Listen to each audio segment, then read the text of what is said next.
So this is a hack on how to figure out the characteristics, the details that you're going to need in your space in order to love it. Pull a couple of things that you absolutely love from your home, your favorite items. I have a couple. I'm really obsessed with this skirt. It has little ruffles on the bottom. It's like a new little skirt I got. I know you've seen this. I've got these like little Anthropologie cute little plates. So freaking adorable. I'm obsessed. Like really colorful, kind of feminine. Got these diptyque little candle holders. And then I've got this beautiful African basket here. Okay, so those are like a couple of my favorite things, all right?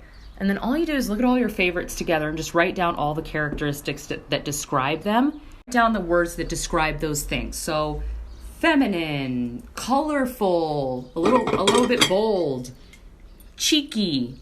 I also consider this like glamour. There's like golden, little trim on there. French themed, minimalist, black and white, lots of neutral, jewel tones, happy. Okay, so those are all the words that I would need to have in a room in order to really be happy, because those are the things that I really, really love.